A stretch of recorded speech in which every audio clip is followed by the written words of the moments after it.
지난 몇 주간에 걸쳐서 하나님의 진노에 대한 말씀을 드렸습니다. 하나님의 진노, 참 어려운 얘기였죠. 모든 인간에게는 반드시 나타나는 하나님의 진노가 반드시 있다, 심판이 있다라는 말씀을 드렸죠. 인간이 하나님의 축복을 그렇게 많이 경험하고 하나님의 말씀을 받아도, 그리고 본성적으로 창조가 될 때에 하나님을 아는 그 지각을 우리가 받았음에도, 그리고 하나님께서는 모든 피조물을 통하여 해와 달과 자연을 통해서 하나님의 지혜와 하나님의 권능이 어떠한지를 이렇게 나타내 보여주셔도 결국 인간은 실패하게 됩니다. 하나님을 아는 데 실패하고 하나님의 말씀을 깨닫는 데 실패를 하게 되고, 그 결과 하나님에 대하여 불신앙을 갖게 되고 하나님을 거부하고 아주 어리석은 자, 하나님을 없다고 하는 아주 어리석은 자가 되는 겁니다. 그런데 그 이유에 대하여 하나님이 정확하게 지적하시는데, 모든 인간이 바로 죄 아래에 있기 때문에, 뭐 아래에 있기 때문에? 죄 아래에 있기 때문이라고. 죄의 종이기 때문에, 죄의 권세 아래에 있기 때문에 이와 같이 실패를 한다라고 하나님의 말씀을 통해서 정확하게 선언해 주셨다는 겁니다. 그 결과 로마서 3장 23절 말씀을 우리에게 주시는 거죠. 우리 같이 읽으실까요? 시작. 모든 사람이 죄를 범하였음에 하나님의 영광에 이르지 못하더니라고 하나님이 선언하신 겁니다. 자, 그런데 하나님께서 지난주 말씀을 드렸지만 이와 같은 인간의 실상에 대해서 정확하게 말씀하시는 이유는, 이 진단을 내리시는 이유는 그냥 절망감 속에서, 공포 속에서 살아가라, 그냥 하나님의 진노를 기다리는 그 두려움 속에서 살아가라 라고 주신 것이 아니죠. 이렇게 정확한 진단을 주신 것은 여기에 대한 치료책, 곧 복음으로 우리를 이끌기 위해서, 의사가 정확하게 병명을 진단해 줘야 고칠 수 있는 것처럼 너희 인간이 어떠한 자인지를 정확하게 진단해 주셔서 이것을 해결할 수 있는 복음으로 우리를 이끌어 주시기 위한 하나님의 은혜라는 겁니다. 그러면은 과연 하나님의 진단이 정확한가요? 여러분, 하나님이 하시는 모든 일에 하나님은 실수가 있으실까요? 없으실까요? 없으시는 하나님. 하나님의 모든 판단도 실수가 있으신 것이 아니라 완벽하신 판단을 하시는 거죠. 모든 것을 다 아시는 하나님께서 이 세상의 심판자로서 의로우신 판단으로 하나님이 선언해 주셨기 때문에 이 모든 것은 다 참이요 진리가 되는 것이죠. 하나님이 저와 여러분을 위하여 행하시는 모든 일들도 실수가 없는 하나님이신 줄 믿고 기대하시기를 주님의 이름으로 축원합니다. 하나님은 실수가 없으신 분이세요. 중요합니다. 자, 그런데 분명하게 이처럼 하나님께서는 말씀을 주셔서 인간의 절망을 보게 하신 거죠. 현실을 보게 하신 거죠. 실상을 보게 하신 거죠. 그런데 이렇게 하나님께서는 이 말씀을 보고 딱 덮으셨을까요? 여기까지 끝! 그렇게 하지 않으셨어요. 성경을 가만히 보면은 하나님은 언제나 그 말씀을 심판과 절망으로 끝내지 않으신다라는 거죠. 만약 하나님께서, 하나님이 이 성경을 이와 같은 절망으로 성경을 끝내주셨다라고 하면은 이 성경은 인간에게 복된 말씀이 아니라 저주의 말씀이 되는 거죠. 그러나 언제나 성경은, 언제나 하나님은 또다시 회복에 대한 말씀을 주시며 다시 약속을 주시며 소망과 기쁨에 대한 약속을 주시는 하나님으로 그 말씀을 또다시 시작하고 있다는 겁니다. 예레미야와 에스겔은 죄로 가득했던 당시의 남유다, 그리고 예루살렘이 맞이하게 되는 멸망에 대하여 하나님으로부터 말씀을 받습니다. 얼마나 슬퍼했는지. 그래서 애곡하게 됩니다. 그런데 하나님은 그 멸망으로 말씀을 끝내시는 것이 아니라 다시 하나님께서는 이스라엘의 회복과, 그리고 더 나아가 예수님께서 왕이 되시는 영원한 나라에 대하여 다시 약속을 주셨다는 거죠. 성도님들, 우리 성도의 인생이 이와 같습니다. 마치 지금은 실패자 같고 지금은 절망의 순간 같지만 우리의 인생은 실패로 끝나는 것이 아니라 절망으로 끝나지 아니하고 하나님께서 자기 백성들을 다시 일으켜 주시고 회복하여 주시고 약속하신 복과 승리를 주시는 하나님을 기대하시기를 주님의 이름으로 축원합니다. 이게 성도의 인생이라는 거예요. 이것을 우리는 기억할 수 있어야 돼요. 자, 그런데 지금까지 로마서 말씀도 죄 아래에 있는 인간이기 때문에 하나님의 진노를 피할 수 없는 이 현실을 강력하게 지적하셨습니다. 하지만 여기에서 하나님의 말씀이 끝나지 않는다는 거죠. 21절에 이 말씀을 다시 시작하시는데 우리 같이 한번 21절 말씀 같이 한번 읽으실까요? 크게 읽겠습니다. 시작. 이제는 율법 외에 하나님의 뭐가 나타나서요? 한 의가 나타났으니 율법과 선지자들에게 증거를 받은 것이라. 이제는 율법 외에 하나님의 한 뭐가 나타났다고요? 의가 나타났다는 말씀을 하고 있는 거예요.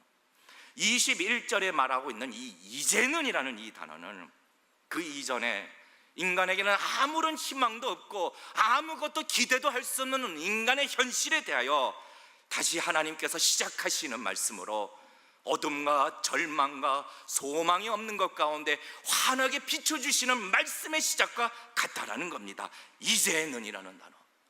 특별히 21절의 이 본문을 헬라어 언어로 보면은 접속사가 하나 빠져 있습니다. 대라는 헬라어 접속사가 나오는데 이 뜻이 무엇이냐? 그러나라는 접속사예요. 다시 말해서 오늘 여기서 21절을 시작할 때는 그러나 이제는이라는 단어로 시작하고 있는 거죠. 우리 인간에게는 아무런 희망을 걸 수 없었습니다. 왜요? 죄 아래에 있었기 때문에. 죄의 권세 아래에 있었고 죄의 종이기 때문에 아무런 기대도 할 수 없고 아무런 희망도 걸 수 없는 그 현실 속에서 하나님은 거기서 말씀을 끝내시는 것이 아니라 그러나 이제는이라고 이 두 단어를 우리에게 주심으로 말미암아 심판과 죽음으로부터 생명으로 옮겨주시는 아주 극적으로 전환이 되는 말씀이 21절부터 시작되고 있다는 거죠. 생명의 전환점이 되는 말씀이 여기 있는 것입니다. 21절에 이 그러나 이제는 이로부터 시작되는 이 말씀은 죄 아래 인간에게 은혜의 시대를 활짝 여는 문과 같습니다. 그리고 이제부터 시작되는 말씀은 하나님의 의에 대한 말씀을 증거하고 있다는 거죠. 하나님의 의. 도대체 하나님의 나타나는 의가 도대체 무엇인가? 그러나 이제는 이렇게 새로운 희망으로 문을 열고 있는 이 말씀 속에서 하나님의 의는 무엇을 말하는가? 우리는 이것을 잘 알아야 합니다. 하나님의 의가 도대체 무엇을 말하는가?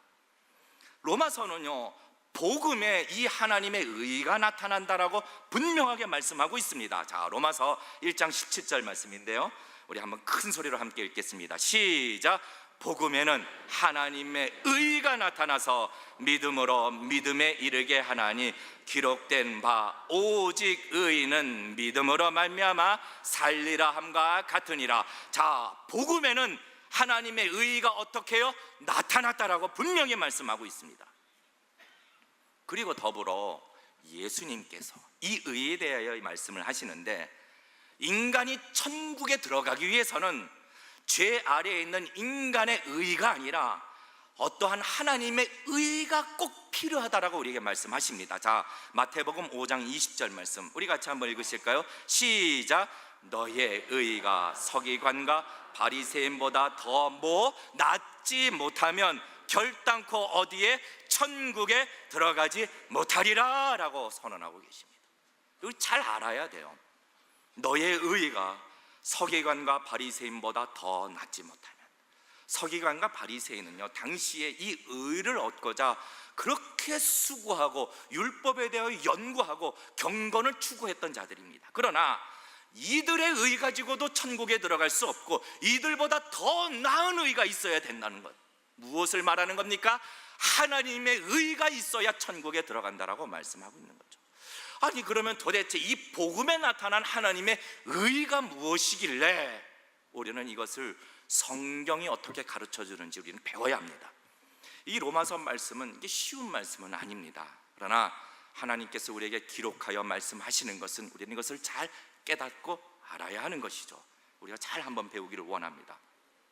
도대체 이 복음에 나타난 하나님의 의가 무엇을 말하는가? 첫 번째, 여기에서 말하고 있는 이 의는 하나님의 속성 가운데 공의와는 전혀 다른 개념이라는 거죠. 공의와는 전혀 다르다.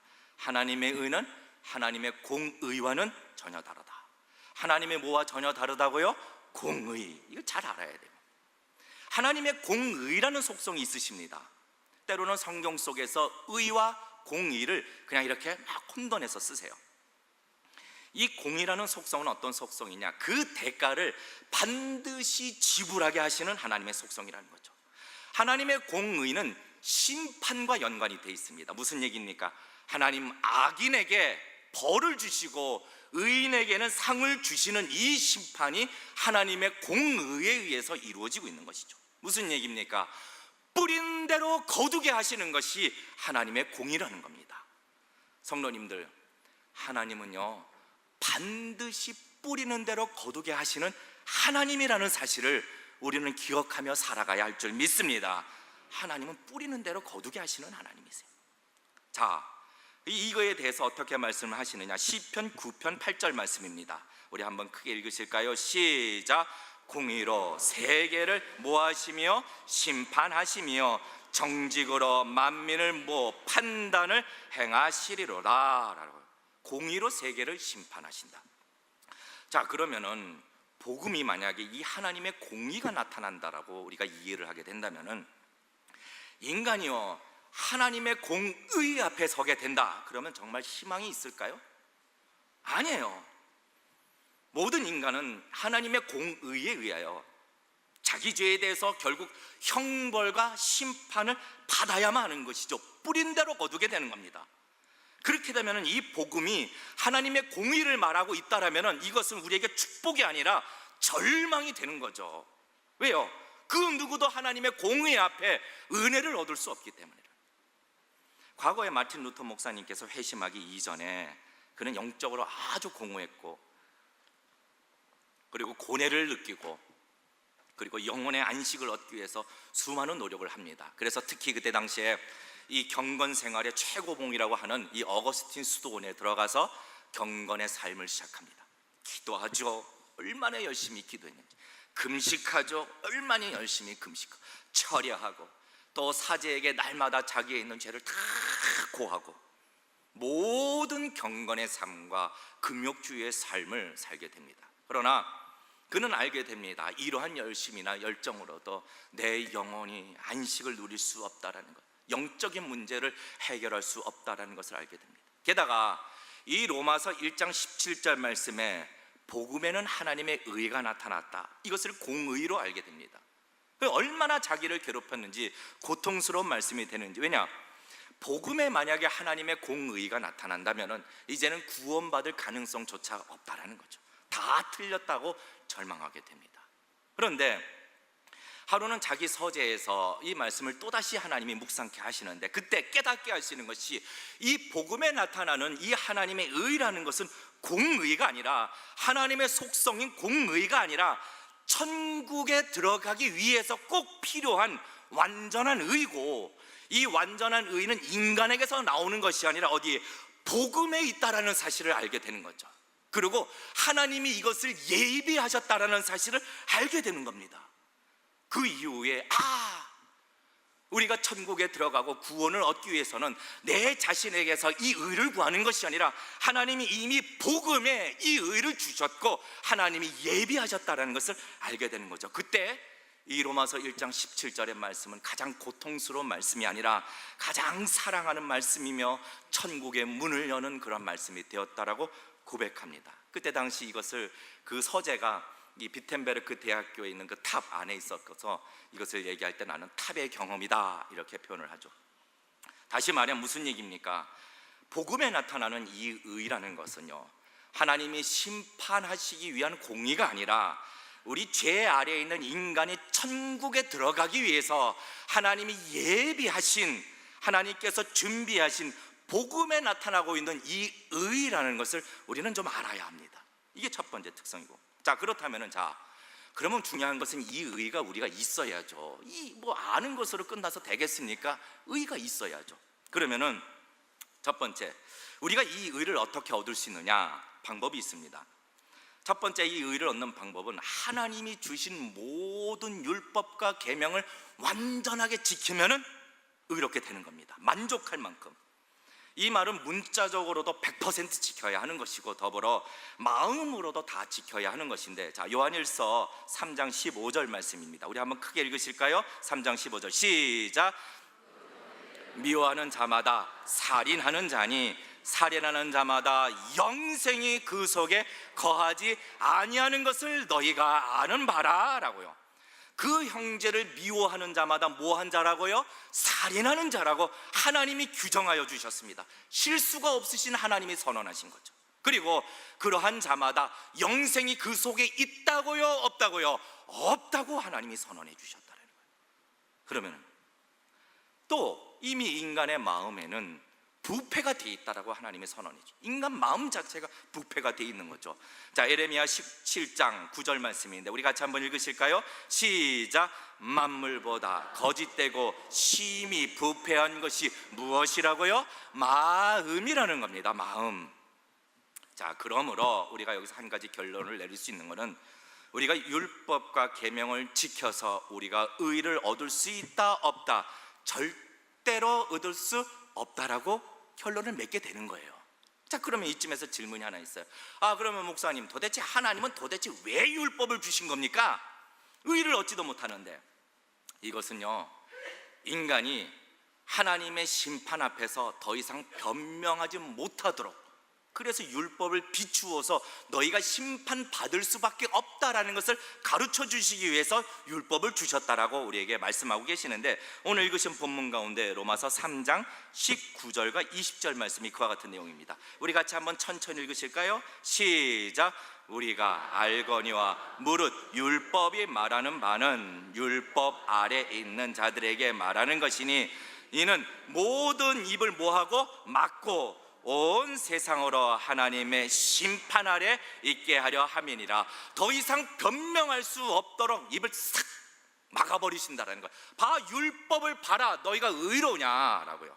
그리고 20절 말씀, 자, 그래서 결론을 맺으신 말씀이 같이 읽으실까요? 시작. 그러므로 율법의 행위로 그 앞에 의롭다 하심을 얻을 육체가 어떻다고요? 없나니 율법으로는 죄를 어떻게 깨달음이라. 율법을 통하여 내가 죄인이구나, 하나님의 심판대 앞에서 더 이상 변명할 수 없도록 입을 싹 막아주시는 역할. 그러므로 율법의 행위로는 틀린 겁니다. 우리는 의를 얻는 게. 자, 그러면 또 어떤 방법이 있을까? 또 방법이 하나 있어요.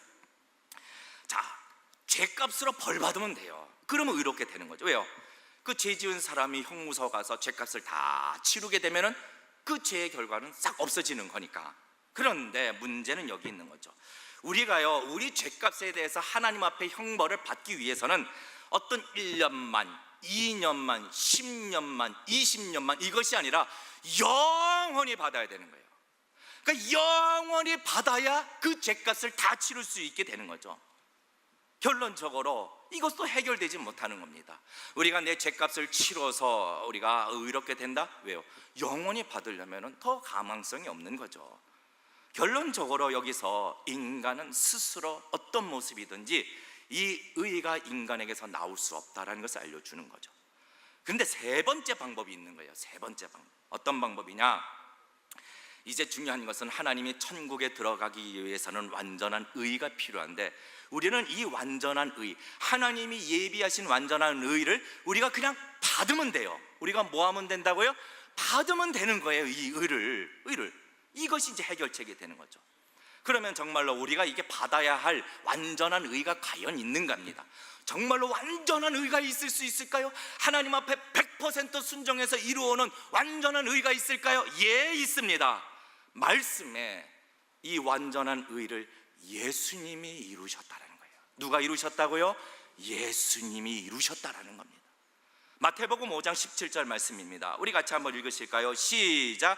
내가 율법이나 선지자나 폐하러 온 줄로 생각지 말라. 폐하러 온 것이 아니요 어떻게 해요? 완전케 하려 함이로라 라고. 이 말씀의 뜻은 몇 가지가 있지만 그 중에 하나, 율법이 요구하고 있는 완전한 의를 내가 완전히 완성시키기 위해서 오셨다라는 거예요. 예수님은 죄가 없으신 분이시고 그렇게 태어나셨기 때문에 그 마음이 부패하지도 않으셨다라는 거예요. 그리고 더불어 율법과 하나님의 모든 말씀을 하나님이 만족할 만큼이나 순종하셨다라는 것. 그러니 완전한 의로움을 가지신 분이시죠. 그리고 완전히 의로우신 분임에도 불구하고 죄값을, 저와 여러분을 위하여 죄값을 다 치르셨다라는 겁니다. 자, 로마서 3장 21절 말씀 이렇게 증거해 주고 있는데 다시 한번 읽을까요? 시작. 이제는 율법 외에 하나님의 한 의가 나타났으니 율법과 선지자들에게 무엇을 받은 거라고요? 증거를 받은 것이라. 율법과 선지자들에게 증거가 무엇입니까? 예수 그리스도에 대한 증거라는 거죠. 다시 말해 하나님의 한 의라는 것은 곧 예수 그리스도를 말하고 있는 것이죠. 예수님이 이루신 이 완전한 의. 이제 우리는 이 완전한 의가 있으니까 이 의를 어떻게 우리가 이제 받는 게 중요하죠. 우리는 받아야 합니다. 그럼 이제 중요한 것은 자, 예수님이 완전한 의를 이루셨다. 우리가 어떻게 받느냐라는 거죠. 이게 이제 우리가 알고 있는 매우 중요한 이제 진리죠. 자, 로마서 3장 22절 말씀에 이제 계속해서 말씀을 주시는데 우리 같이 함께 읽겠습니다. 시작.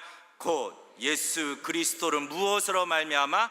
믿음으로 말미암아 모든 믿는 자에게 미치는 무엇이? 하나님의 의인이 차별이 어떻게? 없느니라라고요. 자, 예수 그리스도를 믿음으로 말미암아 하나님의 의가 미치게 된다라고 하고 있는 거예요.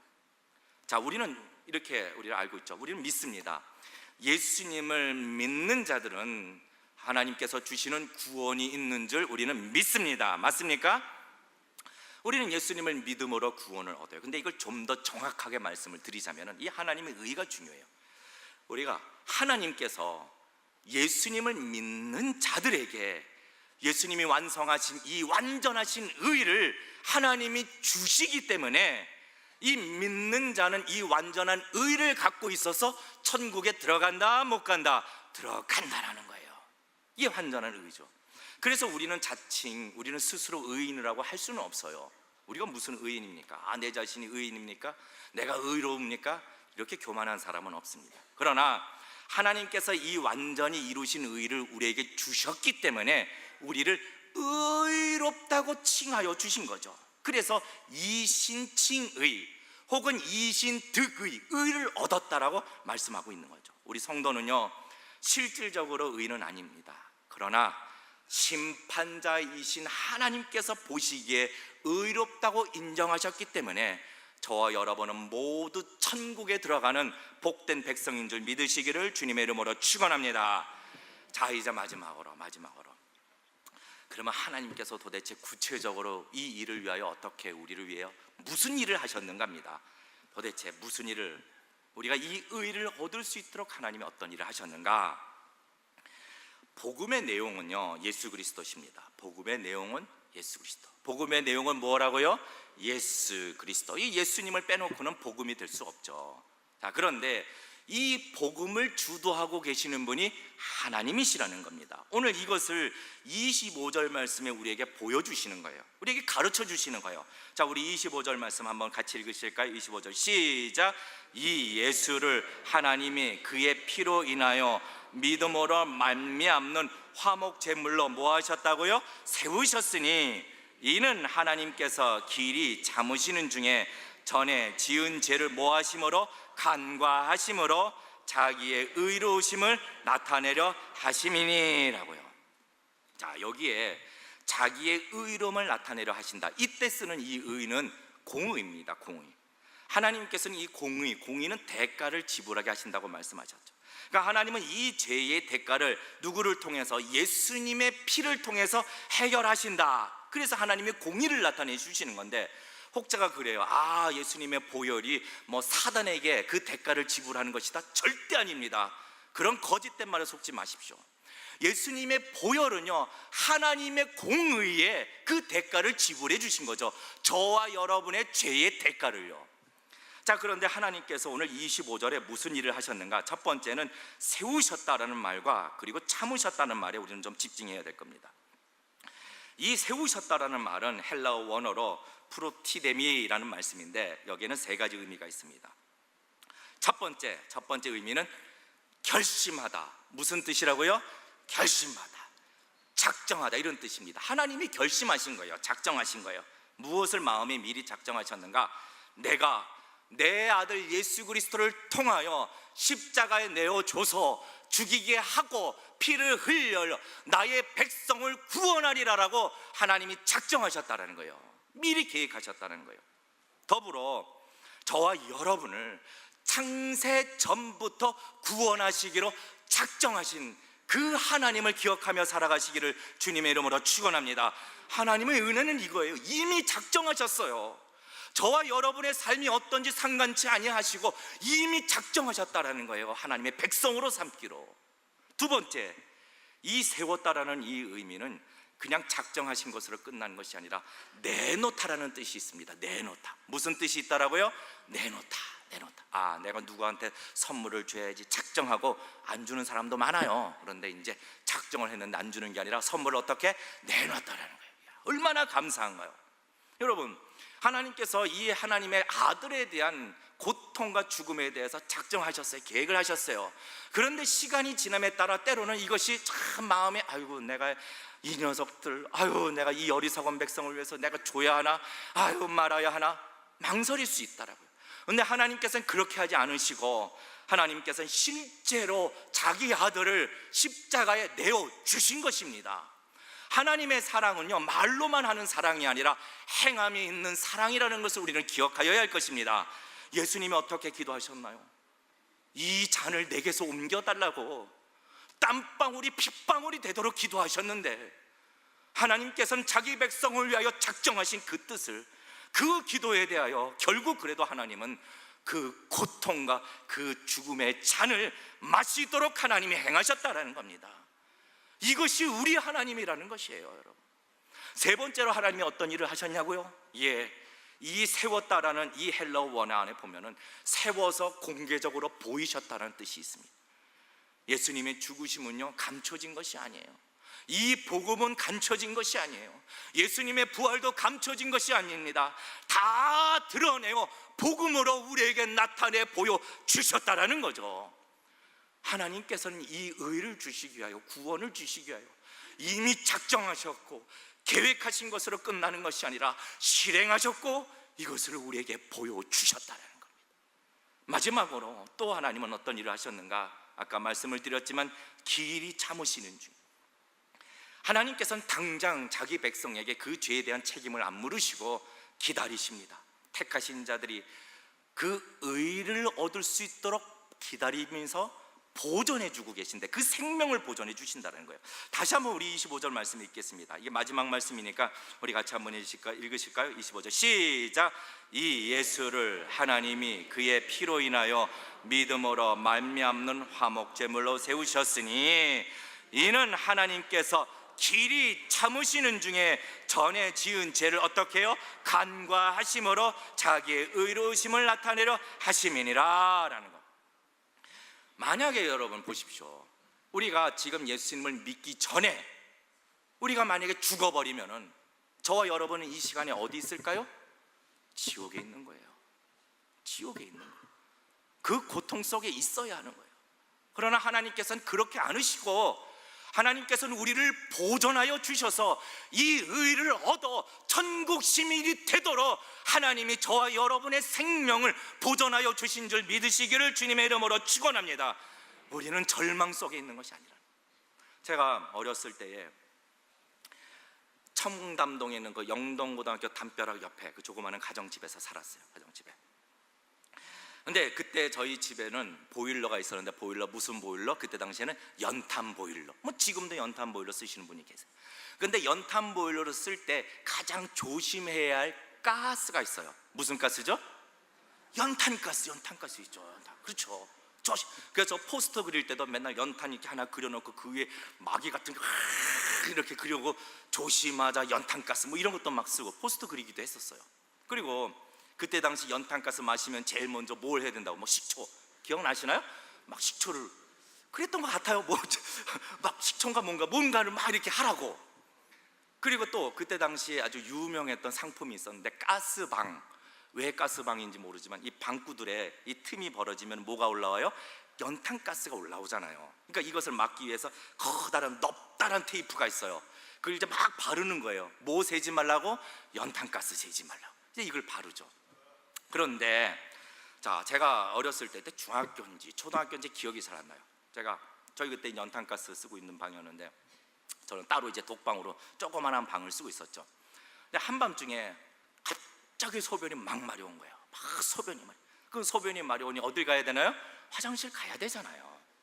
그 이제 화장실 가기 위해서 막 탁 일어나가지고 문을 탁 방문을 열고 마루로 나가야 되는 그 순간에 갑자기 어떻게 하셔? 쓰러진 거 보셨어요? 갑자기 핑 돌면서 뭔가 탕탕하는 소리가 나더니 뭔가 제 몸에 시원한 그런 느낌이 드는 거예요. 그리고 제가 생각이 안 나요. 근데 얼마 시간이 지났는지 모르는데 갑자기 막 시끄러운 소리가 나는 거예요. 막 시끄러워서 뭐가 누가 나를 갖다 막 쳐요, 때려요, 막 그런 게 나요. 근데 보니까 지금 뭐 저희 아버님을 보신 분은 알겠지만 아버님이 등치가 아주 크십니다. 저는 그때 몸이 조금 했어요. 아버님이 저를 밑에다 놓고 그 위에 깔고 앉으셔가지고 저를 갖다 막 쳐대시는데 입을 열어서 막 뭘 끄집어내시려고 그러고 막 난리가 난 거예요. 난리가.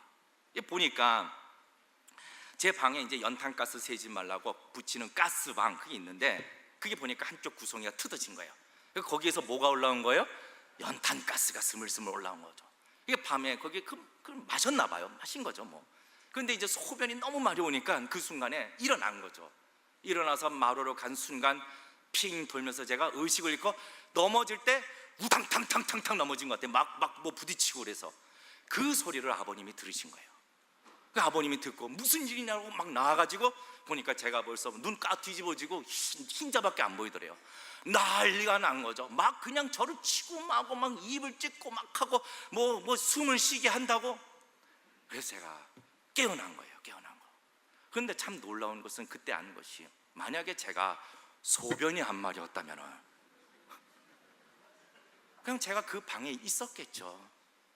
그럼 어떻게 저는 주님을 만나지도 못하고 지금이야 제가 죽으면 또 주님 만나러 가겠지만 그때는 주님을 만나기도 전이니까 예수님을 믿기도 전이니까 만약에 그때 제가 죽었더라면은 저는 지금 어디에 있을까요? 지옥에 있는 거예요. 어우 생각만 해도. 그럼 그거예요. 하나님께서는 우리 생명을 보존하신 이유가 지금까지도 하나님이 당신의 복된 백성으로서 하나님의 의를 주시기 위하여 생명을 주시기 위하여 여러분 지금까지 살아오면서 우리 인생에 위기가 없겠습니까? 우리의 생명을 잃을 뻔한 위기가 없었겠습니까? 여러분 하루하루 사는 것이 기적입니다. 여러분 하나님께서 저와 여러분의 생명을 보존하여 주신 줄 믿으시기를 주님의 이름으로 축원합니다. 그러면 지금은 왜 믿었는데 살아있나? 여러분 지금도 하나님의 뜻하심이 있기 때문에 살아있는 거예요. 하나님의 뜻이. 저희 어머님 지금도 연세가 많으시고 이제 동작이 어려우시니까 기도할 때마다 아버지 저를 데려가 달라고 매일 기도하세요.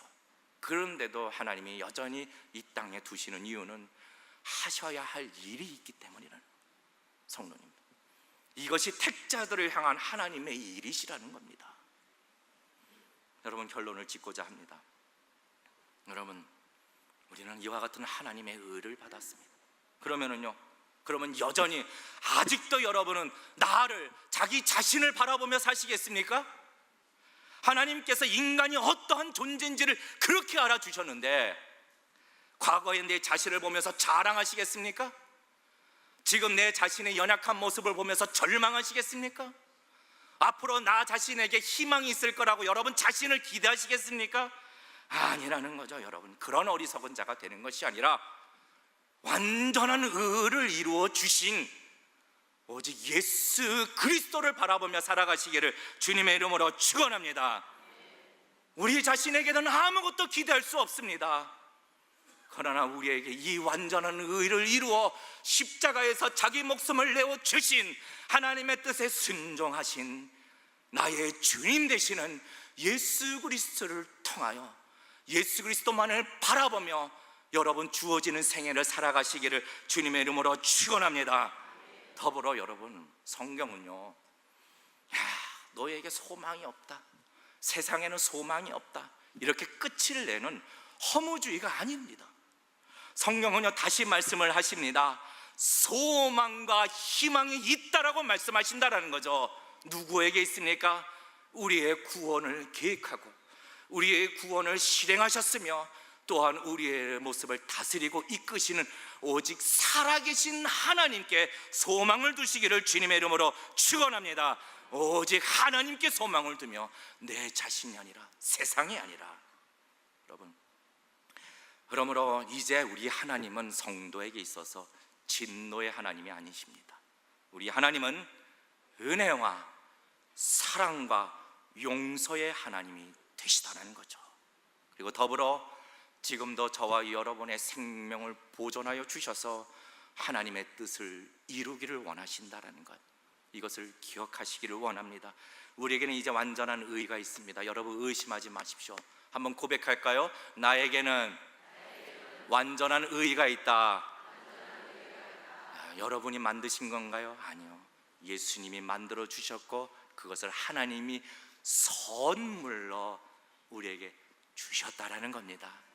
이것을 기억하며 살아갈 때 여러분 안 기쁘신가요? 여러분 늘 기쁨 속에 있을 수 있어요. 하나님께서 우리로 하여금 이 땅에 나그네로서 살면서 그냥 아이고 힘들어, 아이고 세상 살기 힘들어.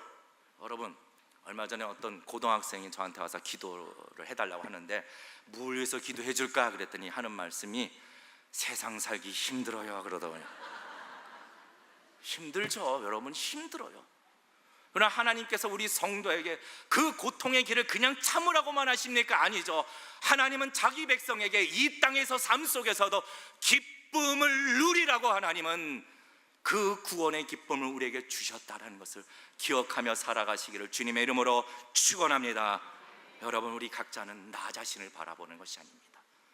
예수 그리스도를 바라보시고 세상이 아닌 오직 하나님께 소망을 두며 살아가시는 복된 백성이 되시기를 축원합니다. 이번 집회 하나님을 가까이 함이 내게 무엇이라고요?